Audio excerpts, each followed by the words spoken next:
여러분들, 수많은 단어를 우리가 쓰잖아요. 보고 듣고 하잖아요. 그 중에 어떤 단어, 그것이 가장 파워풀하고 뷰티풀, 아름답기도 하고 힘있는 그런 단어일까요? 딱 5글자로 되어 있어요. 힌트 따로 없습니다. 바로 오늘 설교 제목, 그를 믿는 자. 이 단어만큼 사람을 형용할 때 가장 파워풀하게, 가장 아름답게, 가장 복이 되게 묘사할 수 있는 단어는 없어요. 그를 믿는 자.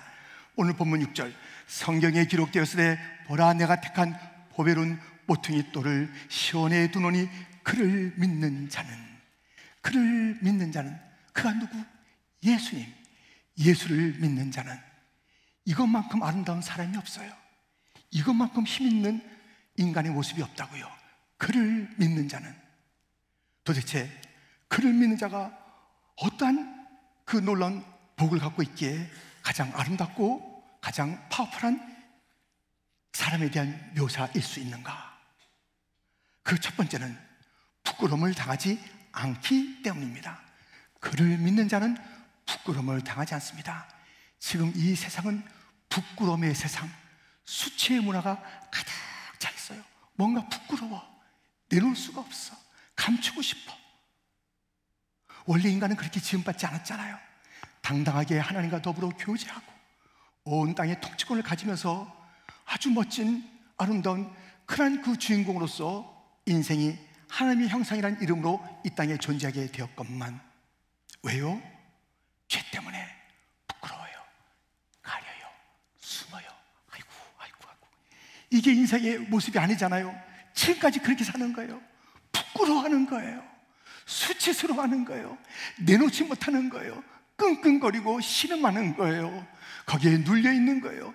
그래서 많은 그런 일들이 그 수치, 거기에 따라오는 고통, 절망, 질병, 그리고 우울증 등등으로 가득 차 있게 되는 것입니다. 출애굽한 이스라엘 백성들, 그들에게 40년의 광야가 있었습니다. 진정으로 어려운 것은 그 광야에 40년 동안에 있었던 어려움이 아니에요. 그들에게 진짜 문제는 그들이 40년 동안 떨쳐내지 못한 노예근성, 곧 수치, 부끄러움, 애굽의 그 종됨과 애굽에서의 그 자존감이 낮은 그것들이 그들에게 꽉 들러붙어 있었던 것입니다. 이것을 가지고 가나안 땅의 기쁨과 자유와 풍성함을 누릴 수가 없어요. 아니, 마음이 병들어 있는데, 마음이 부끄러움과 수치로 가득 차 있는데, 노예 근성인데 계속 무슨 일이 있을 때마다 애굽으로 가야지, 애굽이 좋았지, 이런 말을 하고 있는 그들, 어떻게 그 수치를 끌어안고 가나안 땅을 누릴 수 있단 말입니까? 그래서 하나님께서는 가나안 땅을 누리기 직전에 이렇게 하셨습니다.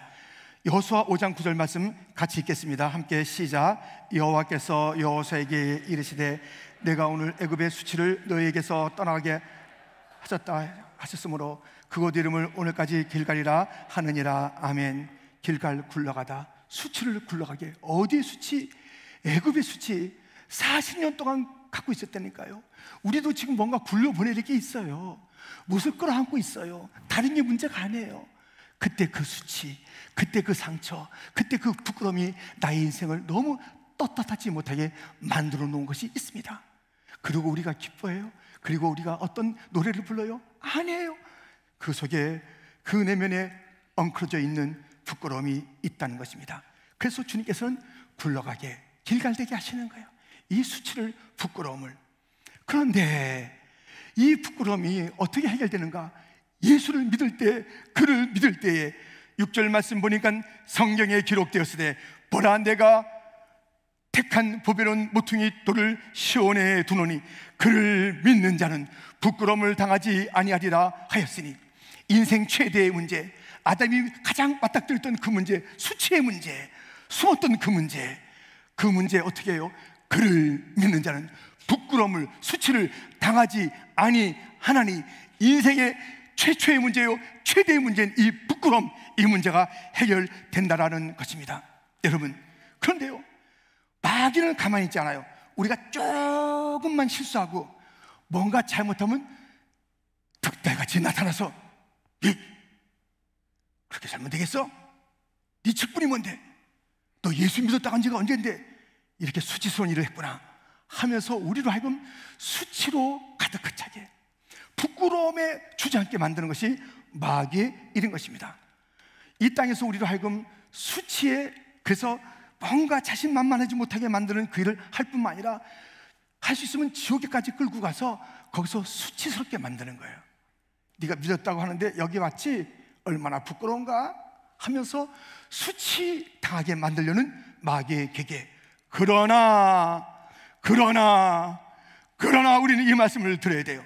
로마서 8장 33절 34절, 누가 능히 하나님께서 택하신 자들을 고발하리요? 의롭다 하신 이는 하나님이시니. 34절 같이 읽습니다. 누가 정죄하리요? 죽으실 뿐 아니라 다시 살아나신 이는 그리스도 예수시니 그는 하나님 우편에 계신 자요 우리를 위하여 간구하시는 자시니라. 아멘. 누가 고발해요? 누가 정죄해요? 그럴 수 없다는 것이에요. 하나님이 한번 의롭다 이신 칭의, 믿을 때 의롭다 하신 단심이에요. 단심, 삼심이 아니에요. 그것도 모자라 헌법재판소 가는 게 아니라고요. 단심으로 하나님께서 온 우주 법정에서 우리가 믿을 때 너는 의롭다, 너는 죄 없다, 딱 한 번 선언하신 거예요. 그 다음엔 어떤 일이 있어도 정죄나 고발이나 수치를 당할 필요가 없습니다. 우리 주님께서 그를 믿는 자에게 약속하신 것이 너에게는 부끄러움을 당하지 않을 거야. 이 땅에서 부끄러움이 없어. 수치는 더 이상 없어. 다시 너 자신을 회복하라고, 너의 당당함을 회복하라고. 부끄러워하지 마, 숨지 마. 너는 영원히 저 지옥의 자리에 들어가서 아이고 창피해라, 그럴 턱이 없단다 말씀하고 있습니다. 우리 주님의 선언, 의롭다 하심을 무효화할 수 있는 세력과 힘은 하나도 없습니다.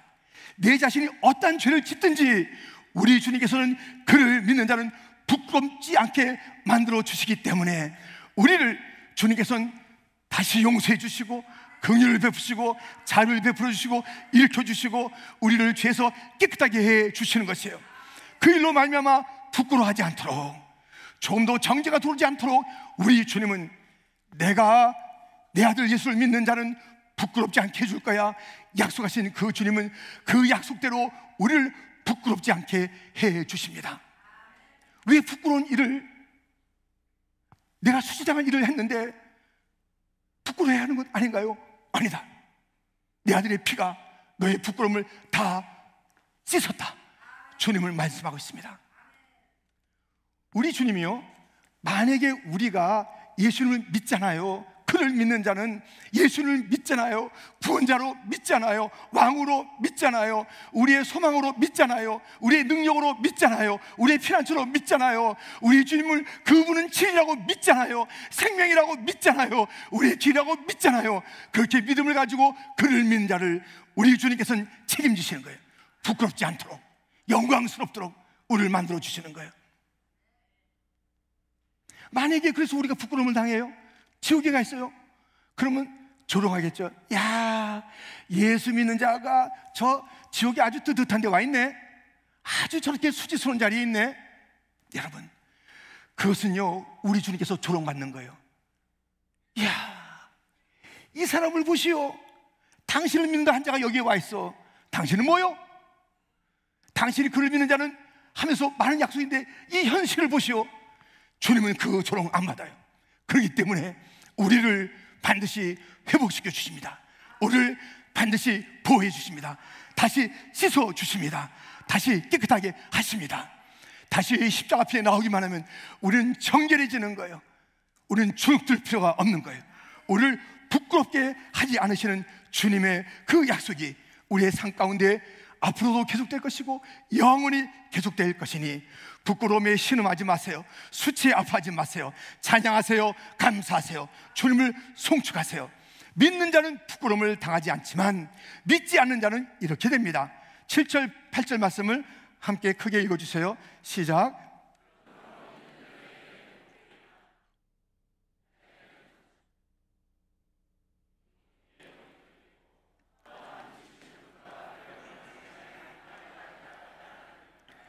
그들이 말씀을 순종하지 아니함으로 넘어지나니 이는 그들을 이렇게 정하신 것이라. 예, 믿지 않는 자들은 넘어져요. 예수님의 말씀을 듣고 힘이 나는 게 아니라 하면서 뭐나 되는 것처럼 말씀을 판단하고 교회를 판단하고 참 어이없는 모습을 보이다가 넘어져요, 쓰러져요. 그렇게 정해놓으셨대요. 우리 하나님은 택하셨어요. 믿음의 사람을 택했어요. 그 믿음은 우리 것이 아니에요. 우리가 믿는다라는 표현에서 우리가 막 주도적인 것 같지만 그 믿음은 선물이에요. 믿게 해주신 거예요. 그렇게 택하셔서 부끄러움을 당하지 않는 그런 백성으로 삼으셨고, 또 누구는 믿지 않는 자 정해놨어요. 넘어져요, 쓰러져요, 망해요. 정해놨어요. 그건 하나님의 뜻이에요. 우리가 논리적으로 풀어내려고 하고 설명하라고 하지 마세요. 안에서 택하여 믿음을 준 자, 정하여 믿지 아니하고 넘어지는 자, 부끄러움을 당하지 않는 자, 곧 영광에 이르게 하는 자, 부끄러움을 당하는 자, 슬피 울며 이를 간 자, 주님께서 정하시고 택해 놓으셨다는 것입니다. 여러분, 그를 믿는 자는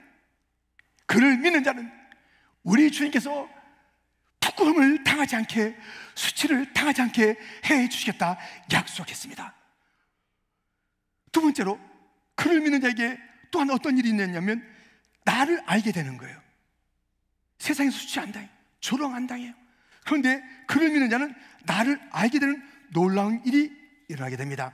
여러분, 나에 대해서 이 세 가지 질문하고 답을 갖는 사람은 인생 잘 사는 거예요. 어떤 질문입니까? 나는 누구인가? 나의 소속은 어디인가? 나의 사명은 무엇인가? 이것을 알아야 돼요. 이걸 모르니까 내가 누군지 몰라, 어디 소속인지 몰라, 할 일이 뭔지 몰라, 인생 헤매는 거예요. 그런데 이것을 아는 것, 엉뚱하게 아는 것, 잘못 아는 것이 아니라 정확한 답을 알게 되는 것은 그를 믿는 자에게 주어지는 축복입니다. 그를 믿으면, 예수님을 믿으면 우리는 이 놀라운 선물들을 갖게 되고 내가 그런 존재구나 깨닫게 되는 것이에요. 여러분들, 이 세 가지 답이 오늘 본문에 있습니다. 나는 누군가? 나의 소속은 어디인가? 나의 사명은 무엇인가? 9절과 10절 말씀 같이 읽습니다. 그러나 너희는 택하신 족속이요 왕같은 제사장들이요 거룩한 나라요 그의 소유가 된 백성이니 이는 너희를 어두운 데서 불러내어 그의 귀한 빛에 들어가게 하신 이의 아름다운 덕을 선포하게 하려 하심이라. 너희가 전에는 백성이 아니더니 이제는 하나님의 백성이요 전에는 국률을 얻지 못하였더니 이제는 국률을 얻은 자니라. 아멘. 나는 누구인가? 나는 누구인가? 택한 족속이라는 거예요. 왕 같은 제사장이라는 거예요. 거룩한 나라라는 것이에요. 하나님의 백성이라는 것이에요. 나의 정체성을 오늘 본문을 일러주고 있잖아요. 그를 믿지 않으면 이것을 알 턱이 없어요. 이런 변화, 이런 축복을 우리가 누릴 수가 없어요. 그를 믿었더니 나를 깨닫게 되는 거예요. 아, 내가 이런 존재? 이렇게 변화됐어? 이러한 것을 내가 신분으로 갖고 있다고? 그가 택한 족속이라고, 왕 같은 제사장이라고, 거룩한 나라라고, 하나님의 백성이라고 내가 누군지를 알게 되는 것이에요. 뿐만 아니라 내가 어디에 소속인지 일러주고 있으니 하나님의 소유라고. 그의 소유, 하나님 소속. 여러분들, 우리의 소속감이 있어야 되잖아요. 그렇지만 외롭잖아요. 그게 인생의 삶이 아니잖아요. 소속감이 없는 것처럼 힘든 게 없잖아요. 근데 어디에 소속하느냐, 이게 중요하잖아요. 우리의 소유, 우리의 소속은 하나님에 속해 있는 거예요. 흔들릴 수 없는 소속입니다. 계약했는데 아이고 당신하고 계약 잘못했네, 취소. 이게 없어요. 주님께서 언약하여 계약 맺은 우리들을, 너는 나의 소속이야. 그 소속은 바뀌지 않습니다. 다른 데 가봐, 나는 지쳤다, 나는 너 포기한다, 없어요. 너 왜 그 정도의 실력이야? 왜 이렇게 뭐 못해? 바꾸자. 아니에요. 우리가 연약할 때 주님께서 우리에게 찾아와 약속, 너는 나의 소속이야, 나의 소유야. 내가 너를 지명하여 불렀나니 너는 내 것이야, 너는 내 것이야, 너는 내 것이야. 우리 주님께서 말씀하신 그 소유, 그 소속은 바뀌지가 않는 것입니다. 나의 사명은 무엇입니까? 우리는 어두운 데서 불러내어져서 그의 아름다운 귀한 덕을 선포하는, 예수님을 선포하는 그러한 사명으로 우리를 불러주었다는 것을 우리는 알게 되는 것이에요. 우리가 예수님을 믿지 아니하면, 그를 믿지 아니하면 이것을 알 턱이 없어요. 오리무중. 내가 어디서 와서 어디 가는지 알지 못해. 이상한 철학자나 어떤 누가 엉뚱하게 말하는 거 그런가? 유튜브에서 말하면 그런가? 나는 그런 존재인가? 누가 세게 말하면 그런가 보다 어이없게 끄덕끄덕 거리다가 인생을 낭비하는 거예요. 분명히 알아야죠.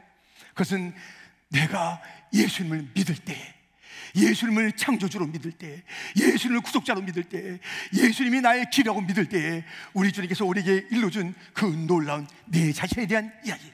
너는 누군지 아느냐? 넌 택한 족속이야. 왕같은 제사장이야. 너는 사람 앞에서 당당한 왕이야. 너는 하나님 앞에서 제사장 예배 드릴 수 있는 자가 된 거야. 너는 거룩하게 구별된 존재야. 너는 그의 소유된 백성이야. 너는 그에게 속해 있는 자야. 주님께서 일러주시고 말씀하시는 그 이야기. 그런데 여러분들, 이 말씀을 좀 잘 봐야 되겠습니다. 사도행전 5장 17절부터예요. 대제사장과 그와 함께 있는 사람, 즉 사두개인의 당파가 다 마음에 시기가 가득하여 일어나서 사도들을 잡아다가 옥에 가두었더니 주의 사자가 밤에 옥문을 열고 끌어내어 이르되. 여기 지금 어떤 정체성, 사도란 정체성을 가지고 있는 자들이 있습니다. 그들은 물론 나는 주의 종입니다, 그런 표현을 했습니다만 사도라는 아이덴티티, 사도라는 그들의 그 존재, 사도라고 그래요. 근데 그들을 무시무시한 자들이 한마음이 돼서 연합해서 시기하고 그들을 옥에 가두었어요. 그런데 이 놀라운 신분을 가지고 있는 자, 그들에게도 이런 환난과 곤고와 잡음과 가둠과 책직이 있어요. 그런데 그들이 누구예요? 주님의 소유예요. 그렇기 때문에 반드시 주님께서 나타나서 그들을 건져내는 거예요. 주의 손이 나타나서 그들을 끌어냈습니다. 그를 건져내 주었습니다. 우리가 있어요. 우리는 어떤 존재? 택한 족속이에요. 왕같은 제사장이에요. 거룩한 나라예요. 하나님 백성이에요. 그 어려움이 있다고요, 환난이 있다고요, 공고가 있다고요, 눈물이 있다고요, 채찍이 있다고요. 그런데 우리 주님께서는 우리들이 그분의 소유이기 때문에 반드시 나타나서 언제? right time, 가장 정확한 데 나타나서 우리를 건져주시는 거예요. 우리를 살려주시는 거예요. 우리의 피난처가 되어주시는 거예요. 우리를 도와주시는 거예요. 원수의 손에서 우리를 지켜주시는 거예요. 우리가 어떠한 존재인가? 우리는 그분의 소유가 된 자들이기 때문에 어떠한 상황을 만나더라도 우리 주님은 우리를 지켜주시고 우리를 도와주시고 손을 내밀어 건져주시고. 그런데 그 다음에 말씀을 보면 우리가 조금 갸우뚱할 만한 말씀이 이어집니다. 왜냐하면 그 주님의 소유된 백성들이 너무 고생했잖아요. 베드로와 요한 사도들이 너무 고생했어요. 모함받았어요. 그래서 이제 고생하던 그들을 건져주었다고요. 주의 사자가 나타나 주의 손길로 그들을 건져주었어요. 그러면 이제 좀 쉬게, 몇 날 동안 좀 쉬어. 그러고 나서 그렇게 해야 될 텐데 그렇지 않아요. 그 본문 사도행전 5장 19절까지 읽었는데 20절 21절입니다. 가서 성전에 서서 이 생명의 말씀을 다 백성에게 말하라 하며 그들이 듣고 새벽에 성전에 들어가서 가르치더니. 지금 건전에서 지쳐있고 정말 힘든 그런 자들에게 생명의 말씀을 성전에 가서 외치라는 것이에요. 지금 이 시대는 죽어가고 있다는 것이에요. 급하다는 것이에요. 말씀이 없어서 헤매고 있다는 것이에요. 갈 바를 알지 못한다는 것이에요. 그랬더니 이 사도들이 새벽에 주님, 내가 너무 맞았어요. 너무 힘들어요. 좀 아침잠은 좀 자고요. 오후에 좀 봅시다. 맨날은 좀 쉬어야죠. 그렇지 않았어요. 새벽에 이 어둠을 밝힐 그것은 생명의 말씀밖에 없기 때문에 곧 하나님의 소유가 된 자들, 우리의 정체성이 바뀐 자들, 우리는 그의 택한 자예요. 왕같은 제사장이에요. 거룩한 나라예요. 하나님의 백성이에요. 소속은 하나님의 소속이에요. 사명이 있어요. 그들에게 어둠에 헤매는 그들에게 우리도 어둠에 나와서 빛을 받다, 길을 받다, 예수가 길이다라고 그것을 알았다면 외쳐라라는 사명을 주었는데, 그들에게, 사도들에게, 고생하고 지쳐있는 그들에게 명령을 주었더니 즉각적으로 새벽부터 그 사명을 감당하는 거예요. 시간을 특별히 말하지 않으면 즉각하는 거예요. 왜 소명을 미루냐고요? 왜 사명을 미루냐고요? 왜 자기 마음대로 계산하느냐고요? 아, 이것은 한 달 뒤에 하면 돼, 내년에 하면 돼, 이것은 지금 안 해도 될 거야, 뭐 다른 사람이 하고 있어, 내가 얼마나 지쳤는지 아실 거야. 아니에요. 새벽에, 이 새벽에 가서 생명의 말씀을 백성들에게 외치고, 가라, 세상으로 흩어져라. 이 세상은 암흑의 세상이다. 암흑의 세상이라고요. 갈 길 알지 못한다고요. 각자가 자기가 선이야, 자기가 옳아, 너는 원수야, 너는 죽어야 돼. 우리가 하는 것은 윤리 그런 거 상관없어. 우리가 하는 것은 나오라. 우리도 애를 죽이고 여성을 죽이고 민간을 죽여. 너희가 민간을 죽였지? 그건 못된 일이야. 근데 자기도 그래요. 그런 모든 기준이 없는 세상 속에서 자기의 생각만이 기준이고 자기의 판단만이 전부로 알고 있는 이 세상, 곧 어둠의 세상에서 생명의 말씀이 급하다. 이 말씀이 이 시대의 유일한 소망이다. 외쳐라. 지금은 교회가 유일한 소망이에요. 이것은 새벽에 외쳐져야 되는 거예요. 이것을 우리가 다 듣고 온 땅으로 나가서 이 어둠을 밝힐 그런 사명이 우리에게 있는 줄 믿습니다. 이 시대는 어둠의 세대입니다. 이 시대는 갈 바를 알지 못합니다. 저는 그 젊었을 때 불렀던 이 노래가 저희 가슴에 늘 다가오면서 이제 더 왜 길이신 예수님에 대한 이 놀라운 50주년을 앞다두고 더 가슴에서 울려 퍼지고 있습니다. 한눈 먼 사람이 소리쳤네. 한눈 먼 사람이 소리쳤네. 한눈 먼 사람이 소리쳤네.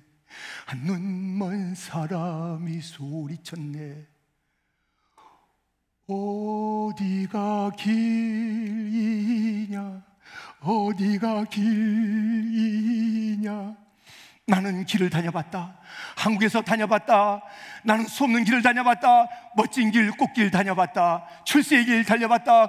미국에 왔다. 아름다운 이 이민 땅에 내가 왔다. 많은 자들이 부라는 이곳에 왔다. 그래서 마나톤도 다녀봤다. 나는 뉴저지도 다녀봤다. 나는 이 퀸즈도 다녀봤다. 다 다녀봤어. 그런데 나는 참기를 아직까지 몰라. 어디가 길이냐, 어디가 길이냐.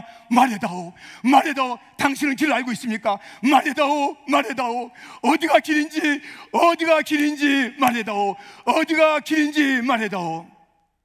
예수님 그에게 대답했네. 예수님 그에게 대답했네. 예수님이 말씀하십니다. 내가 곧 길이요, 내가 곧 진리요, 내가 곧 생명이니 내게로 오라.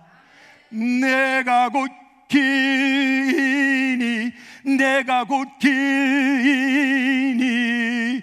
길을 잃은 세상입니다. 여러분 보세요. 우리 주변에 멋지게 살고 있고 멋진 옷, 맛난 음식, 좋은 집, 좋은 차 타고 있지만 예수를 믿지 않으면, 예수님의 길을 찾지 않으면 그 길은 넘어지는 길이요, 망하는 길이요, 저 지옥에서 영원히 수치를 당하는 그 길로 가고 있는 것입니다. 우리가 멈춰 그들을 돌이켜 예수에게로, 예수님의 예정에 희려는 우리의 순종, 복음을 증거하는 그 순종을 통해서 예정하신 것이 나타나는 거예요. 예정이 그냥 공지수 뿌려주는 것이 아니라 하나님께서 예정한 자는 우리가 복음을 증거할 때 알게 되는 것이고 깨닫게 되는, 아, 이분을 주님께서 예정했구나. 기업고 전대도 돌아오지 않아. 이분은 하나님께서 정하셨구나. 넘어지도록 정하셨구나. 우리가 훗날 깨닫게 되는 거예요. 그 전까지는 우리는 전도해야 되는 거예요. 그 전까지는 길이신 예수를 선포해야 되는 거예요. 여기에 길이 있다. 여기에 길이 있다. 단 하나의 길, the way, only one way. 예수님이 길이다. 예수님을 길로 믿어야 합니다. 예수님을 진리로 믿어야 합니다. 예수님을 생명으로 믿어야 합니다. 예수님이 우리의 모든 것이라고 믿어야 합니다. 거기에 우리의 소망이 있는 줄 믿습니다. 거기에 우리의 수치를 당하지 않는 비결이 있는 것이고, 거기에 우리가 누군지를 깨닫게 되는 그러한 놀라운 일들이 있는 것입니다. 여러분, 마귀의 전략에 속지 마세요. 조그만 실수를 끌어 우리로 하여금 수치의 덩어리, 그래서 저 부끄러움의 자리에 꽁꽁 묶어두고 숨도 못 쉬게 만드는 마귀의 계획에 빠지지 마세요. 주님이 말씀하십니다. 내 아들을 믿는가? 부끄러움이 없어. 너희 부끄러움을 위해서, 너희 그 수치, 그 죄를 위해서 내 아들이 죽었어. 더 뭐가 필요해? 더 뭐가 필요해? 날 위해서 죽으신 장미꽃이 떨어져 짓밟힌 것처럼 우리 주님께서 그 십자가에서 꺾이고 죽으시고, 그것은 나를 위해서, 내 수치를, 내 부끄러움을 감당하기 위해서 죽으셨는데 왜 우리가 수치의 삶을 더 이상 산단 말입니까? 왜 부끄러워한단 말입니까? 당당하십시오. 나는 왕같은 제사장입니다. 아멘. 당당한 자입니다. 그의 소유된 백성입니다. 이 사인과 이 계획은 바뀌지 않는 것입니다. 내게는 사명이 있습니다. 이것은 시급한 것입니다. 사도들이 새벽에 사도다운 삶이에요. 성도다운 삶이었던 것이에요. 제가 지난주에 말씀드렸죠. 제가 한국에서 들었던 말씀 중에 제 가슴을 계속 울리고 있는 것은 목사답게 살다 목사답게 죽으라오. 이게 어디서? 우리 한경영 목사님, 우리 대강의 한경영 목사님, 우리 한경영 목사님께서 들려준 이야기를 누군가 저에게 들려준 거예요. 이 말씀은 한경영 목사님께서 말씀하신 것입니다. 저는 그분의 말씀을 입학식 때 들었어요. 여러분의 앉은 자리가 달라질 것입니다. 여러분들 앉은 자리가 30년, 40년 뒤에는 달라질 것입니다. 제군들 똑같지 않을 거예요. 달라질 거예요. 예수를 바로 따르느냐 아니냐. 그런데 그분이 들려줬다는 얘기, 목사는 목사답게 살다가 죽으라고, 성도는 성도답게 살다가 죽으라고, 사도는 사도답게 살다가 죽으라고. 사도는 쉴 겨를이 없었습니다. 새벽에 일어났습니다. 사명의 자리로 갔습니다. 우리 일어나야 합니다. 더 이상 그만 머뭇거려야 합니다. 우리가 받은 이 신분의 축복은 엄청난 거예요. 돈으로 산단 말입니까? 누가 우리에게 선물로 준단 말입니까? 오직 예수님이 죽음이 내게 갖다 준 이 놀라운 축복, 그의 부활과 그의 영광이 나에게 안겨준 이 놀라운 신분들, 이것을 가진 자가 신분에 맞게 살아야지. 왕같은 제사장이면서 바보처럼 살아서는 안 되는 것이고, 웅크려 살아서는 안 되는 것이고, 거룩한 나라인데 죄 가운데 쩔어 살아서는 안 되는 거, 먹고 마시는 것이 함부로 돼서는 안 되는 것이고, 하나님의 백성인데 누구의 백성인 건지, 누구한테 머리를 조아리는지 알 수 없는 삶을 살아서는 안 되는 거, 소속을 분명히 하세요. 그의 소유된 백성이에요. 분명히 하세요. 너는 생명의 말씀을 밝힐 자다, 선포할 자다. 우리의 사명이 이 땅을 기억하면서 성도답게, 왕같은 제사장답게, 택한 족속답게, 거룩한 나라답게, 하나님 백성답게, 그의 소유된 그 소속사가 분명한 자답게 우리의 사명을 외치면서 살다가 죽는 거예요. 아멘. 다른 게 우리의 삶이요 죽음이 아니에요. 가장 아름다운 죽음은 사명을 감당하다 죽는 거예요. 성도답게 살다가 성도답게 죽는 거예요. 장로답게 살다가 장로답게 죽는 거예요. 내가 목회자로 부름받아서 목회자로 살다가 목회자로 죽어야 하는 것입니다. 성령으로 택했다가 육체로 마치지 마시기를. 멋진 안수를 받았는데, 멋진 직분자가 됐는데, 기름 부어 그렇게 안수집사가 됐는데, 그렇게 장로가 됐는데, 권사라고 다 취임받았는데 어디가 있는 거예요? 그런 모습이 아니에요. 정말 어이없는 모습으로 하는 게 아니에요. 어제도 우리가 새벽 예배 될 때 영아, 유아, 유치부 아이들이 여기 나와서 했어요. 예수 믿는다고 그랬습니다. 예수님을 따른다고 그랬습니다. 예수님을 갖다 외쳤습니다. 어린아이들도 그렇게 외치는 거예요. 이 아이들이 바뀌지 않더라고요. 이 아이들이 1년 가도 2년 가도 바뀌지 않더라고요. 똑같이 나와서 예배 드리더라고요. 똑같이 나와서 안수한다면 다 엎드리더라고요.